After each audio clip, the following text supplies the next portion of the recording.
Yesterday, DC was the site of incredible political extremism as well as violence, with Trump supporters storming government buildings, leaving 4 dead in their wake and a number of others injured. Joining us now to discuss the event and some of what's sprung from it is the politics reporter at The Intercept, Akela Lacy. Welcome back to the Damage Report. Hey, John, thanks for having me. Glad to have you here. So, first of all, I feel like with every person I've talked to since the event, first, just what are you thinking when you were watching it happen in real time?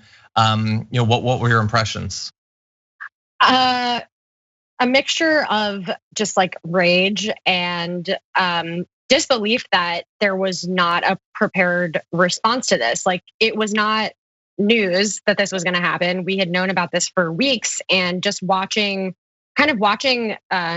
mainstream news anchors with a tone of shock and awe, just watching this unfold when again we all knew about this. And I just kept hearing echoes of coverage from this summer in my head where the tone was much more talking down to people who were protesting and sort of more of a paternalistic tone, and as opposed to this, which we were just hearing people be I can't believe this is happening. I don't know how we got to this space. And it's well, actually, it's just that the police weren't taking it seriously because they're aligned with the people who were staging this vicious attack on the Capitol. And just thinking back to times, I reported from the Capitol for a couple of years when I was in DC, and thinking about not being able to walk basically anywhere without getting yelled at by Capitol Police asking to see my badge. Just knowing how strict the security is there and watching this happen was just, it's really disturbing. Which I think everyone is feeling.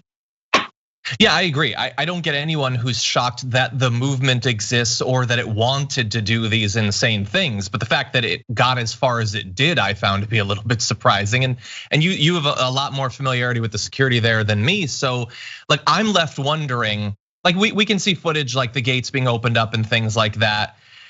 It's all highly suspicious, and the Capitol Police waited a very long time before sort of directly addressing why this failure occurred. And their initial statement this morning seemed to imply that sure, we knew that there was some sort of First Amendment activity that was going to be going on, but that this wasn't what that was.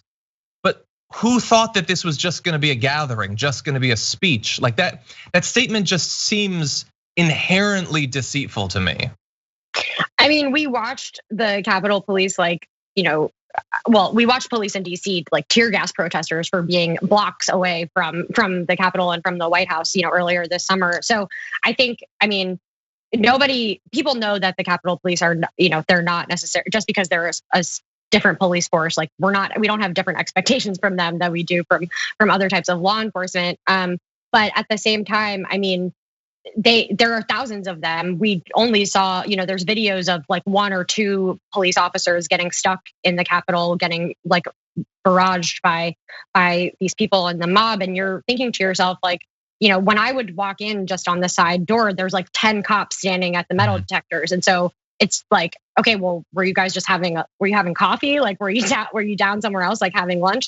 What this was hours and hours that this took for them to actually breach the security of the Capitol. So, on the one hand, I'm talking to staffers who are good friends with the Capitol Police and are saying, this was a traumatic experience for all of us combined. But the question is raised, at least at the top levels of administration of USCP, why was there no preparation for this? So yeah, and I think staffers and members on the Hill are asking questions about this too. They're discussing whether to ask for more information from Capitol Police on what happened.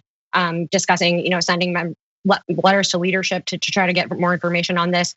Ayanna Pressley announced last night that she was calling on the House Oversight Committee to launch an investigation into what happened.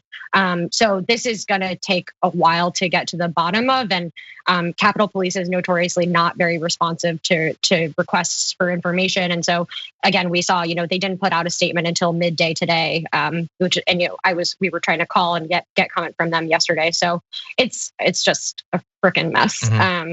Yeah. And look, this is almost certainly going to the area of speculation, so feel free to not respond. But based on the reactions that we've seen to many protests, the way that they respond to when two hippies get together with guitars, they come in with batons and gas grenades and stuff like that. When the Proud Boys are destroying things, the cops are like giving them advice and stuff like that. So it is possible that there's just a sort of ideological just warmth there that might cause them to not take it seriously. But some people are concerned that Donald Trump is not just a passive viewer to all of this. He's been calling for this sort of action for some time. To your knowledge, the Capitol Police, the Trump administration is obviously, presidency, White House, all of that. Would they, in theory, have any control over that if they'd wanted to tell them to back off or to not prepare? Is there any inroads for influence from Trump or the White House, or is that just so separate that it doesn't make sense to speculate in that area? I think it's pretty separate. And honestly, I mean, Trump seemed very preoccupied with Mike Pence, basically telling him that he couldn't overturn the election results yesterday. He didn't really seem concerned about this at all. And so I would be very surprised if, Donald Trump is a very hands-off president. I mean, I don't see him, giving the directive from the top down to like tell Capitol Police to stand back on this. I think, and talking to staffers also, like it just, you mentioned that they're ideologically aligned. There's also the fact that like they were not, they were a largely white group of protesters. We know that police brutality can, police will be brutal against protesters no matter what the color of their skin was. But like the idea that they're going there to protest, or not to protest, but to rage, in favor of the president has a lot to do with, and I mean, we know that law enforcement is largely supportive of the president and in a lot of circles. And so I think that has a lot to do with it. And just, I mean, the human aspect of not, and this is talking to a staffer from this morning, but like that we give the benefit of the doubt to groups of people who look like this and who support these kind of ideas more than we do to people who are protesting, against police brutality, for example. So, I think it's human to want to try to find and even myself, I was like, this seems really shady. Like what happened? And like, it remains to be seen what actually happened, but I think it's more of a simple explanation than we think it is, which is even more disturbing in some ways, right? Yeah. So, you're almost certainly right. And I try to assume that in all these cases, I don't know what I'm talking about and I proceed accordingly. That's why we bring on experts like you.